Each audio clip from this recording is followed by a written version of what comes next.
All right, everybody. Coming up on this episode here of Green with Envy. As you know, the boys are in Dallas for the Celtics Mavericks, so we're pre-recording this here. We want to make sure we never leave you a day without some Celtics content. So we've got a full Celtics Rockets preview coming up for Monday night at the TD Garden. This is Green with Envy. You guys know the deal. Let's lock in.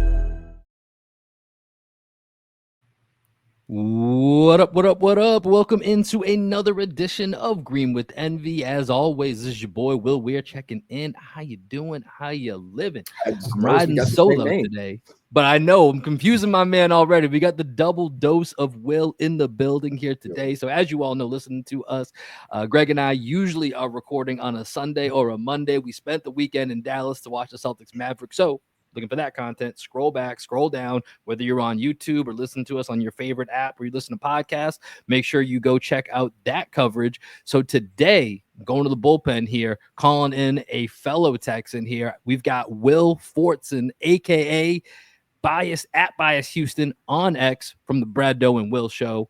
Will, double dose of Will here in the building today. Thanks for doing this, my man. Yeah, anytime, man. I look forward to talking about Rockets with anybody who will talk it up with me. So I appreciate the opportunity. Well, listen, man, I've been talking about the Rockets off and on throughout the season because the Rockets have become my go-to league pass team. Like I feel like every year, for those of us that indulge in league pass, like outside of your own team, there's a team that maybe you don't expect to that you just start gravitating towards. That team has been the Houston Rockets for me, man. And we knew that they'd be scrappy, they'd be good, right? They were on the verge of getting the play in last year. But as we're recording this, we are pre-recording this on a Wednesday before this game happens. And the Rockets got a tough couple of games before they get to Boston. Got to play 2 games against the Cavs before they get to Boston on Monday night. But right now, the Rockets at the halfway point are the 4th best record in the NBA. And Will, where I want to start here is there's a very obvious connection here between Celtics, Rockets, and that's going to be head coach Ime Udoka, who has the Rockets right now 3rd in defensive rating in the NBA. So I want to just look at this is now year 2 of Ime Udoka, but he's actually longer tenure than he got with the Celtics, right? Only had 1 year NBA Finals run. Got a little horny. We know what happened after that, so we can put that to the side, but tell me a little bit about as a Rockets fan and covering the Rockets, what the Ime Udoka experience has been for y'all. Yeah, I mean, he's the complete opposite from what we had last or season before last with Stephen Silas. He came in and immediately kind of gave us that structure, that accountability that we as fans really want to see from our young guys. Was we were tired of them kind of going out there and just doing whatever. We wanted someone to come in and bring this some structure, hold them accountable for their own court play. And then kind of instill some winning into this team, and that's what Ime did. He, like I said, he came in, held them accountable. He revitalized the defense. That's kind of been our calling card this season. It's just, or not even just season, even last season too. Was just how connected we are on the defensive end. I think that's one of the first things he came in and installed when he got hired to take on the job. And then I think that the way, like I'm not 100% sure there's even a stat for this, but I feel like we have to lead the league in like altercations or like fights of some kind. I feel like for like every other game, so somebody's shoving somebody or somebody's getting a tech for something, I including mean, our I coach. mean, even if you look at when the Celtics came to Houston, what, a week or 2 weeks ago, I was so excited. We're going to talk about Amen Thompson on this He was podcast, suspended. and he was suspended for tossing around Tyler Hero like a rag doll. Yeah, yeah. So, and I think they get that identity from their coach, and I think it's a good thing. I know obviously I don't appreciate Amin Thompson being suspended, but I think the refusal to quit and they're going to go down. They're not going to go down without a fight, and like I mean that literally. I like that about us. Yeah, I mean, from our time with Ime, like you said, there is a certain toughness that exudes itself from his coaching philosophy, right? And Joe Mazzulla is his own character, but there is a lineage to it, right? Like there is a certain connection to it where they both kind of enjoy the I'm trying to think of the right word here, the intensity of basketball, right? Like of when you can get it a little bit into that zone where it's slightly uncomfortable. That's kind of where both of these coaches like to be. And so it's been really interesting watching them take on Ime Udoka's personality both last year and now this year, kind of kicking it into high gear.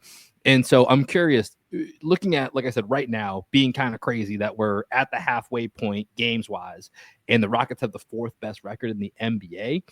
From what you saw last year, is what you're seeing this year, while you probably expected progression, is this even like, how surprising is this to you that right now they're the fourth best team in the NBA record wise? It doesn't surprise me. I had us before the season started. I'm on record saying anywhere from 48 to 50 wins. I kind of thought that was high. So I guess in the sense of right now, I believe they're on pace for like 56, and that was a bit more than what I predicted. But in terms of them being pushing the envelope of 50 wins and being one of the better teams in the West, no, I thought we were going to be this good, because you look at, we won 41 games last season, and that was mainly off the backs of a lot of our young guys. That was including injuries to Şengün down the stretch. Tari Eason missed pretty much the entire season with his injury. Amin Thompson, he got hurt, I believe, at the very start of like the fourth game of the season. He missed a month with his injury, came back, he got sick and missed some more time. And so I think he didn't really start kind of getting back into his groove until like January, February of that season. So like we had key injuries to a lot of the guys on the team. We didn't have a backup center on the roster for half the season. We were running, like, y'all know about Jeff Green. He was on y'all's team for a little minute. Yep. We had Jeff Green. Uncle Jeff. Everybody knows Uncle Jeff. He's been on half the league. Yeah. He's been on everybody's team. He was playing backup center for us. And like, thought he did a great job at it, but like that's not really what his job is. And I imagine when he signed here, he didn't anticipate playing as much as he did last year. So there was a bunch of different things that happened. That's unlike, you address those things, like such as bringing in a backup center. So now we have Steven Adams. Knock on wood, you don't get hurt as much as you did last season. You get some more progression from your young players who were, in the rotation last season. I'm like, they won 41 games with all that going against them last season. Just natural progression, addressing some of our weaknesses. We brought in Reed Shepard, who hasn't necessarily played the most this year, but even bringing him in, I'm like, bro, they're going to improve. It's going to happen. So I guess if they go on to win like 55 games, yeah, that would shock me. But no, I thought they were going to be in that 48, 50 win range the entire time. Yeah, I mean, for me, I definitely thought they'd be. I thought they'd more be, and part of this is the West is so tight in most areas, other than OKC clearly putting themselves, above and beyond in that one seed. I really thought the Rockets, this would be like them getting into that 6 seed conversation, right? Like, can we stay out of the play-in would be kind of the area. And right now, I mean, they're one of the few teams I look at where I'm like, I'm going to be shocked if the Rockets don't have home court in the first round of NBA playoffs, right? Like that's the trajectory they're on right now, which to me was something I wasn't expecting at this point, but have loved to watch. And like I said, I continually gravitate towards this team on League Pass, and part of it, and you mentioned it, it's this young core that you all have, and I'm very curious to get your thoughts on this, because there's so many guys, whether it be Amen Thompson, Jalen Green, Alperen Şengün still young, Jabari Smith, who else am I missing here? Tari Eason, Reed Shepard, who you mentioned barely plays, Cam Whitmore. Like the list goes on and on right now. And so, when you guys look at that young core, and I think, potentially you guys are a little bit ahead of schedule despite everything we've talked about. Yeah. Do you think there's a sense that let's keep this young core together, or as we are, we're coming up on trade season here, there's rumors here and there for different players. Do you think this is a time where maybe you do consolidate some of those guys? Like you mentioned, Reed Shepard doesn't even really play. Cam Whitmore, it's maybe not, maybe one night, maybe not the next night. What do you think is the right direction for this team? I think so. The only people who I think, and this is, people are going to be mad at me for saying it, I think that only one guy is at this point in time really questionable. I think that Amin solidified he's going to be here. I think Şengün solidified he's going to be here. Tari Eason, if he can stay healthy, because he's kind of been injury prone a little bit recently, but if he's healthy, he's obviously going to be here in big, some big fashion. I think Jabari Smith Jr. is relatively safe. I think Cam Whitmore would get thrown in as a throw into an additional trade if we go down that route. But I think if they stand pat and don't make like a huge trade, I think he's going to be safe. I think the only guy whose job is somewhat volatile is Jalen Green's, because he's he's been here the longest, and I think he's the only guy who has struggled necessarily to fulfill the role that we drafted them to fulfill. I think everybody else kind of met those expectations. To Jalen Green's credit, as of recently, like the last 20-ish, 25 games, he actually has been doing it. Right. And so like it does make it a bit more difficult to say, okay, we're ready to move on from this guy. So like with him, I kind of need a bigger sample.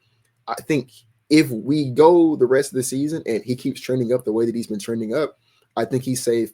I don't think the Rockets make any type of large move, and I doubt that any of these young guys get moved if that's the case.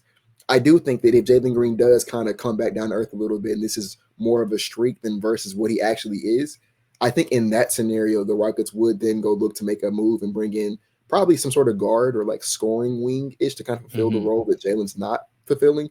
And I think Jalen and probably Cam Whitmore, maybe even Reed Shepherd would go in that deal to bring in that type of guy back. But assuming everything's good, like assuming Jalen's what I hope he is, based on what he's showing right now, I don't think they break this core up at all. At least not anytime soon.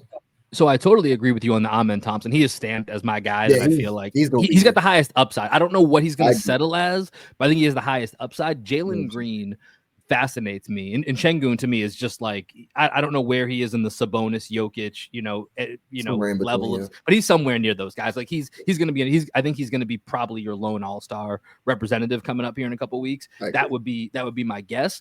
And then, like you said, Jalen Green is kind of a fascinating piece of this because depending what night you turn on the TV, either this dude's getting 30, 40 points and you're like, damn, ain't nobody in the league that can guard this guy right now. Or there's games where it's like, man, I haven't seen Jalen Green for the last 8 minutes in the fourth quarter. And it's kind of one way or the other. Very rarely does it kind of like fall somewhere in between. And that's the one thing that I kind of look at, for this team, just focusing on this year and whether they decide to make a big splash in terms of, I don't think Jimmy Butler is going to happen, but, even a Zach LaVine, or I don't know, there are some names out there that you guys could do. But I think like when I look at the potential of this team and what their ceiling is for this season, the toughest part is every time you watch this team, what is that late game offense going to look like? Because yes, Şengün's going to be there. He'll generate some looks and he'll do his awkward as hell style of basketball that just somehow works.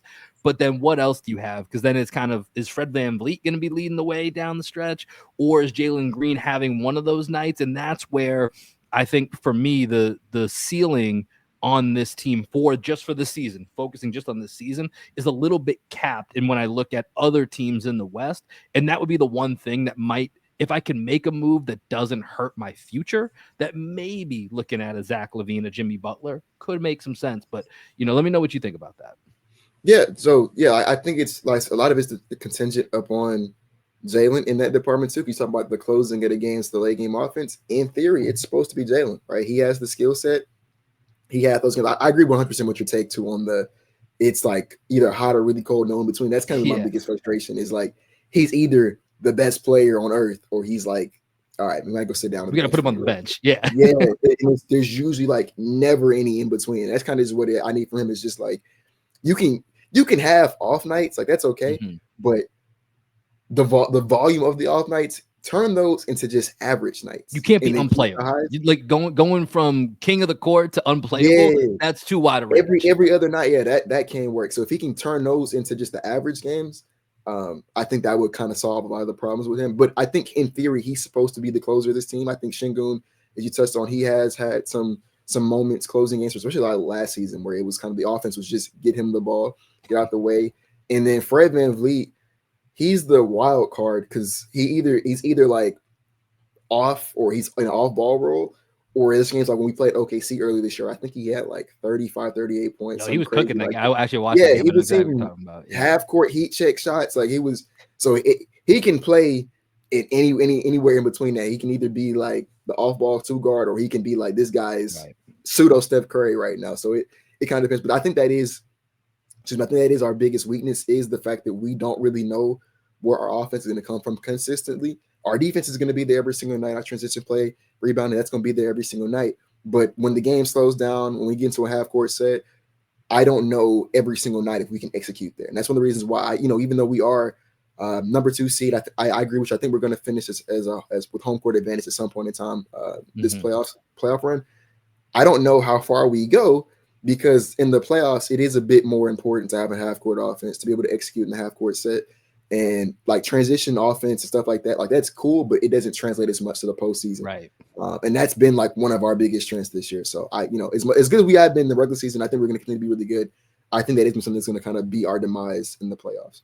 Yeah, and you guys were lucky though. I think you guys are kind of in the same spot OKC was in last year, where it's like let's take this young group, let's go through a playoff run, and then we can assess. We got some draft picks, we got some trades that we could make, we got salary that we can move in the offseason. So, I think as long as the fan base and the organization are like, hey, we got to realize like this is likely not a championship season. This is this is an assessment season of how far away are we from getting to a championship, then y'all are going to be in a really good spot by the end of the year. Something really weird that happened when the Celtics were in Houston was before the game, Jabari Smith, who I think pretty high, like higher on than most. Like I really think I said this the other day. I think Jabari Smith, if and when, because you guys are probably going to make a trade at some point, I think he might get moved likely as a guy. If you're going to keep Thompson, if you're going to keep Jalen, you're not sure, whatever. Like if Jabari Smith gets moved, I think there's one day where we look down the road and he's one of these guys that's let me see if I can word this correctly, the best fourth option on a championship team, like the best fourth option in the league. Like I'm thinking like for the Celtics, I'm talking about a guy like Derek White, different games, but he's in that type of mold. You look at the Knicks and they have, OG and McHale kind of go back and forth as to who's that three. I think Jabari Smith is one of those top 5 guys that you're like, oh, this is a contender. And look at Jabari Smith as their freaking fourth option. Like I think that's him down the road. What's the update with the hand? When's he coming back? Because I don't even know if he's expected to play in this game or how long he's out for right now. Nah, he's I don't know what the exact timeline was, but I believe they gave him 1 to 2 months because I don't think it was nothing like crazy. I think it was a freak accident. I mean, it wasn't like shoot around, right? Yeah, I'll say funny enough, I think he probably could have and would have played on it if he was like, nah, someone's a little off. Like I don't think it was nothing too crazy to where he like he's done for a period of time. I think he'll be back. I think post All-Star break he'll be back, but I think he might even come back before then. I'm not sure, but it's nothing too crazy. But yeah, I also 100% agree with your assessment of Jabari as well. I don't think I know some people thought he was going to be like Kevin Durant with defense or like Clay Thompson. He's hitting those ceilings. Yeah, he was damn good, man. He's underrated in my mind. It was funny to joke about it, but like he was not going to be that guy. Like I don't know if people were kind of mad that we weren't like running offense through him, and I'm like, I love Jabari, but that's kind of not his game. Like that's kind of not what that's not what we drafted him. That's not what he did at Auburn. I do agree though that I think that he's the type of guy, he's not necessarily there just yet, but I think he's funny enough, he's still one of the younger guys in our young core, even though that blew my mind. I was looking up some stuff for this and I was going through like all the young guys and he's still one of the younger guys. He's 21. He's younger. Like out of all the guys we listed there, I think only Reed Shepherd is maybe younger than him because he's 20. I know Cam Whitmore is younger and I think Reed might be, I don't know if you want to look at it. Whitmore's younger. I'm looking at it here just on Basketball Reference. Yeah, it looks like Reed and Whitmore are the only ones that are younger. I don't have everybody's exact birthday, but he's 21. He's younger than Amen Thompson. He's younger than Jalen Green. He's younger than Şengün. Like it's crazy to think about because it feels like he's been around a little bit longer. He's been more of a known commodity. Yeah. So like I said, my point is like he's still really, really young in his own right. So even though he hasn't necessarily like he's not that guy just yet, I do think that as he gets older, as his game and his body matures, I do think he would kind of top out as one of those best like 3 or 4 options where it's like, if this guy is the 4th best player on your team, you're really good. Like, obviously he's not going to be the same player as Derek White, but I agree 100%. Like Derek White's the kind of guy where honestly, Derek White maybe could scale up a little bit, but if he's your 4th best player, I think sometimes he might even be your 2nd or 3rd, honestly. No, believe me, we have that conversation all the time. Honestly, like if I would have ranked, I guess that might be getting ahead, but like I think he might be our 2nd, 3rd best player. I love Derek White. So yeah, I think if like Derek White's your 4th best player, like that means you have something really special 1 through 3. So I agree 100% on that too. Yeah, that's good to hear, man, because I think Jabari doesn't quite get enough love. Yeah, he doesn't get enough love. So something else I wanted to ask you about here before we get specifically into this Celtics-Rockets matchup. I saw the other day that there was a rumor of, we're in rumor season, right? They're popping off every left and right. You refresh Twitter, refresh X, whatever you want to call it. You're seeing a new rumor out there. But old friend Rob Williams who's now on the Blazers, who's by Rob Williams standards, he's been healthy this year. That's not saying much. It's just by his own personal standards. But I saw that as a rumor, and you mentioned earlier, like some of the things that when you're looking at this roster is kind of last year, you guys didn't have a backup center. Right now, you have Steven Adams, you have Jock Landale, and those are okay options, right? Like I think a healthy Rob would certainly trump the two of them. But the question is the health. He's got a few years left on that contract. It's not a monstrous contract. Like it's easy to kind of match that up, but it may take a couple of picks, probably second round picks, and maybe one of those tail end younger guys. So I wanted to get your thoughts on how you think Rob would mix, and of course he has that connection from Ime's time in Boston. No, I agree. Like if I don't really think Jock Landale's that good. I'm not a big. Funny enough, he was here last year. It's just he played so bad that like Jeff Green at 38 years old was better. It was a better option. Like it was. But and to his credit, towards the end of the season when Shingun got hurt, he kind of stepped up his play a little bit. So I'll give him a little bit of credit there. But we're a lot better with Steven Adams at backup center than Jock Landale. Like Jock Landale is kind of not in the equation to me at all. And because of Robert Williams' injury concerns, as you just touched on, his guy is like the definition of injury prone at this point in time. I wouldn't give up any of my young guys for him, and I wouldn't give up a first round pick.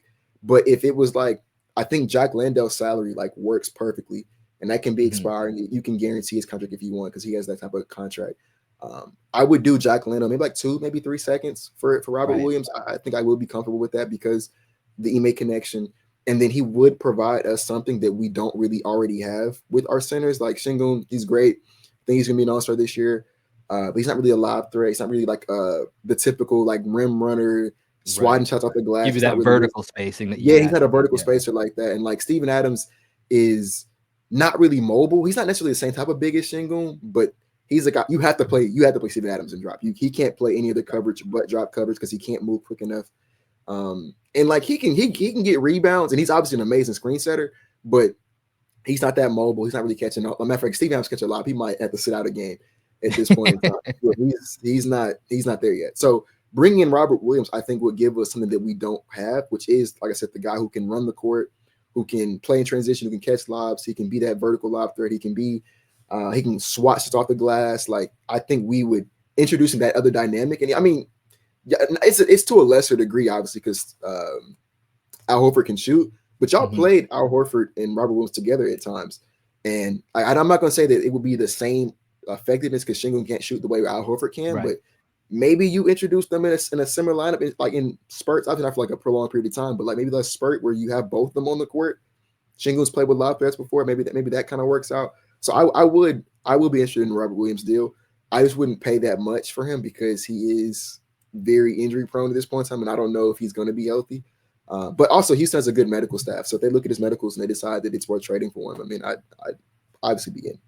Yeah, that's our guy right there. I still love Rob Williams. We actually used to have a hoodie because we called him Lob Williams. So we used to have Rob wearing Lob. We sent him the hoodie he used to wear to some games back in the day. So if that happens, I'm gonna need you to bring that moniker to Houston and get Lob Williams going in the stands.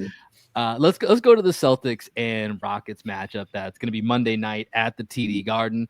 As I mentioned, you guys are going to be coming off 2 games against the Cavs. We're pre-recording this once again, so I don't know the results of those games.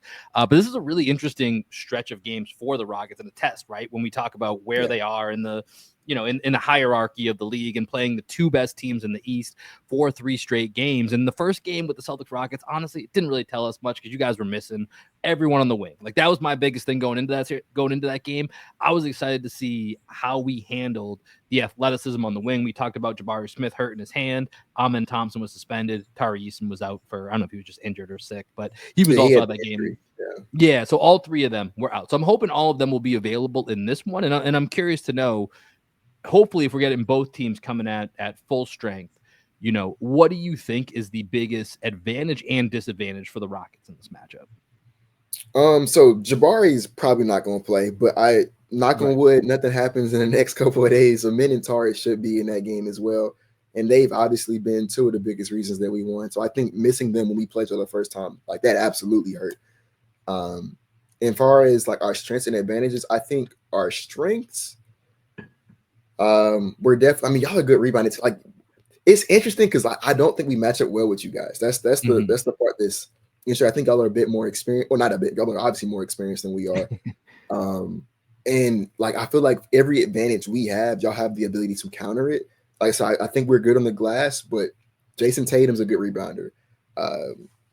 Porzingis probably going to play that game. Right? Probably going to play. I mean, we're in the middle of a stretch right now where we got, we've got a pretty, like, I think that would be the last of 5 games in 7 days. So that will be something that will be an advantage for y'all, is just the amount of games that we have leading up to this. We're on a West Coast trip coming right off that into this game.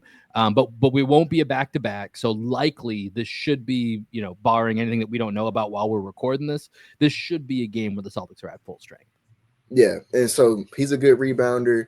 Jaylen Brown's a good rebounder. Like, y'all have the ability to kind of match up with us on that department. Y'all are also like pretty athletic, because that's another way we were able to beat teams, is just getting out and running in transition. But Jason Tatum's a good athlete. Jaylen Brown's a good athlete. Derek White's a pretty good athlete. Drew Holiday can still get after it out there. Like, y'all have the good athletes. Peyton Pritchard did us something really, really bad the last time we saw y'all. So that's an interesting point. Let's talk about that for 1 second. I think that's an interesting point, because he's one of the guys where he's having an unbelievable season. Peyton Pritchard has gone up to another level, one of the best contracts in the league right now with what we're paying him and getting the 6th man of the year, performance out of him.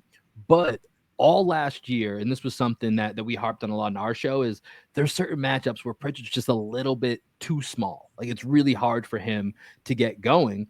And the Nuggets were one of those teams last year. The Magic are a team that kind of bottled him up last year and this year. And so this, especially because Peyton does a lot of his damage where he's going up against second units, and he's typically playing off Tatum, sometimes off Jaylen Brown or KP. He's playing off those other star players. And so for y'all, it's that second unit where that's where the Terror Twins live.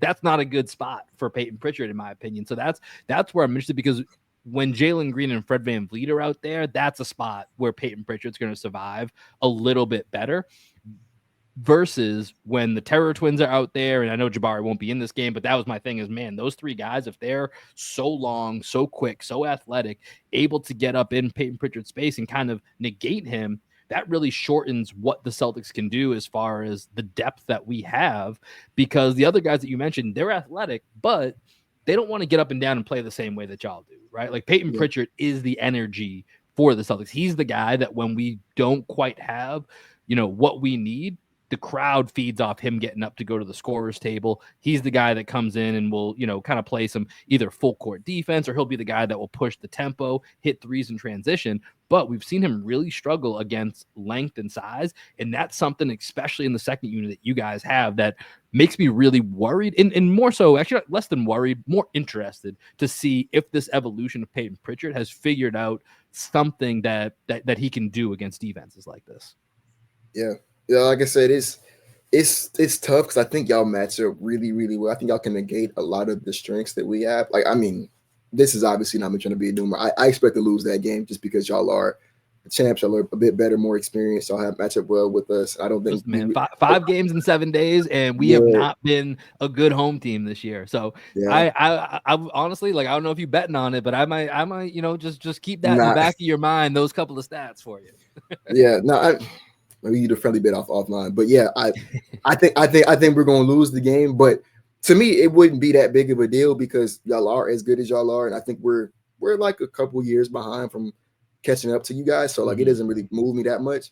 But yeah, Peyton Pritchard, honestly, bro, like, it's crazy, because y'all are like one of the teams, like, just the good teams. It's crazy how a lot of the good teams find these guys who no one's heard of, who come out. At least I never heard of Peyton Pritchard before. Y'all, I guess y'all drafted him, right? He was we drafted him out of Oregon. Yeah, he was. I don't know if he's on the same team. I think he might have been a few years ahead of Dylan Brooks, but yeah, we drafted him out of Oregon. This is his either 4th or 5th year. I can't remember, but we signed him to an extension last year. Before, bro, never, like, until he just came out of nowhere with y'all, I guess, last season, and now he's killing it. So I guess it's a testament to, like, good front office to be able to find those talents. I mean, I'm not gonna say we have a Peyton Pritchard kind of come out of nowhere, but I'd say we kind of do the same thing a little bit. Like, Jayshawn Tate's a guy who doesn't play that much for us anymore, but he was an undrafted guy that we picked up and kind of people slept on a little bit. I think he should be playing, necessarily maybe on our team, but I think like on a team that needs some wing depth. I think he. I mean, that's probably one of those guys that I look at that, like, hey, if we give you 2 seconds in Jayshawn Tate, like, you talked about that for Rob, like, something in that effect could get you guys something you need as well. Let's say, would y'all be interested? Like, not saying that y'all have interest, but would that be a player that y'all would potentially look at, like, as a depth piece? I mean, honestly, like, having another guy on the wing, and Jayshawn Tate, the only thing that would hesitate me with anything to do with Jayshawn Tate is, he's not really a 3-point shooter. And literally, Joe, unless you're a big man, if you're a guard or a wing and you can't shoot, Joe Mazzulla just doesn't play, right? Like it's almost impossible. Like whether it was O'Shea Brissett last year, it's Jordan Walsh and Jaden Springer this year. Like those guys just don't find their way onto the court in any type of consistent manner. I think Jae'Sean Tate's interesting because I do think the Celtics could use one more guy on the wing as depth, especially where, Sam Hauser's another great find to your point about our Yeah, development. another great one. He's been dealing off and on with a back injury all year, and he just hasn't been the same. He's been a 42% shooter the last couple of years. He's like at 37% now. So that gravity is just, he still creates gravity because everyone knows his reputation. But, if he's not knocking down those threes, his defense is slept on, but not slept on to the point that it's really giving you the benefits you need with him out there. So I do think a guy like Jae'Sean Tate would be interesting. I don't know. Do you know what his contract is off the top of your head? He's expiring, and I think it's about $8 million, somewhere in that ballpark. Yeah, see, that's the other issue. We have, because honestly, the CBA made this so much less interesting when it comes to the trade deadline because it's like near impossible for certain teams to make moves, and we're one of them. Basically, the only contract that we really have to move that would make any sense is Jaden Springer, and he's about $4 million, and we basically got to match dollar for dollar to make anything work. So getting to $8 million, we really don't even have because we can't aggregate any type of contracts. So we can't put anybody together to get to that $8 million. I think the only guy that makes $8 million is Peyton Pritchard, and we're not going to trade Peyton. Yeah, no, I wouldn't. Tate, right? So it's a guy that there would be interest, I think, but it's just there's literally such a small window of players that can even make moves for. No. So when it comes to the Celtics, we're basically riding with what we have, we're looking for help, maybe, but. Exactly. Maybe some buyout candidates. And even that pool's, I think, limited by some of the rules. It's too much to even really comprehend. But before we get you out here, I'd love to know what have been your thoughts, just as an NBA fan, kind of watching the Celtics and the Eastern Conference as a whole from a distance. And what are your thoughts on, who might at the end of the day, who might either come out of the East or what the finals might look like? No, I have y'all coming out of the East. I think you are comfortably one of the two best teams in the entire league, regardless of conference. I think it's y'all in OKC.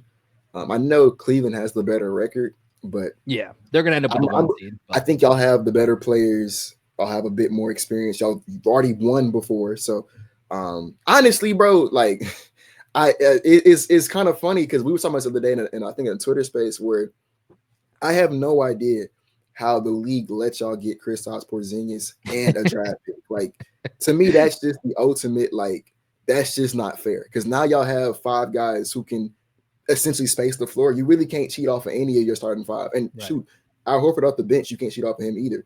And then Porzingis to like a lesser degree, but you got a bunch of guys who can attack off the dribble, attack a closeout, get to the rim, put 2 feet in the paint.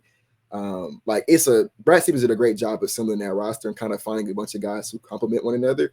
So yeah, I do think despite the fact that the Cavs have the better record, I think y'all have the better players. I think y'all are the better team overall. And I think the only team that kind of looking y'all in the eyes right now is OKC. And that's a little, I think OKC might be, I think they got y'all. I think they're the better team right now. But they look really good right now, man. Y'all have more experience than them and y'all have done it before. So that's kind of what's kind of making me question it a little bit. But if OKC is healthy, I think, honestly, for the basketball fan in me, because I know my team is going to win it this year, I would love to see James Harden win it because I'm a huge Harden fan, but he's not going to. Yeah. I need to see a Boston Celtics OKC Thunder finals. I think that's the best thing for basketball right now because I think that would be like 6-7 games of just high intensity, great coaching, attacking closeout, two-way players all over the court, right? Like there's very few guys that only play one side of the basketball in that series. And I'm with you right now. I feel like OKC just feels like a tank because they're doing all this without Chet right now, right? Like they can get him back, that'd be even better. They can go super small and they play small ball better than anybody in the league. And we haven't even had a chance to see them with Hartenstein and with Chet at the same time, right? So I feel like OKC they almost feel inevitable. And then to your point, I think for the Celtics, like, to get out of the East, I think Cleveland's the team I'm really looking at, and I'll be curious to maybe get your thoughts after you get Cleveland for 2 games and then the Celtics. Then you'll have a real kind of comparison point here over the next week or so. But I'm really looking at it kind of like the Celtics have gone through and taken their scars, and 2 years ago when the Celtics were in the finals, basically what you just laid out was what happened to the Celtics, where they just ran into a Warriors team that the Celtics were the more talented team. I will say this day in and day out, but the Warriors were the championship ready team, right? And even Jalen talked about that with Draymond, I think at the All-Star break last year, where he was like, yeah, y'all kicked our ass, you punched us in the face, we didn't know what to do. Like, you guys had that pedigree. That's where I would try to lean Celtics Thunder, but the Thunder, they look scary right now, man. And so I'm excited. Western Conference is going to be a battle. Like I said, I love watching the Rockets, man. So appreciate you joining us here. Just for everybody listening, once again, Will Fortson, a.k.a. at Bias Houston on X. Make sure you go give him a follow. He is one of the hosts here of the Bordeaux and Will Show on YouTube. Will, appreciate you joining me here, man. Anytime, man. Anytime. All right, y'all. That's going to do it for this episode of Green with Envy. As always, appreciate y'all rocking with us. Stay tuned. We will have more for you later in the week. And, of course, we will have some tales from the road as Greg and I return from our trip to Dallas, let you know about all the shenanigans that we got into. So stay tuned for that and more. We will catch you guys later. Peace.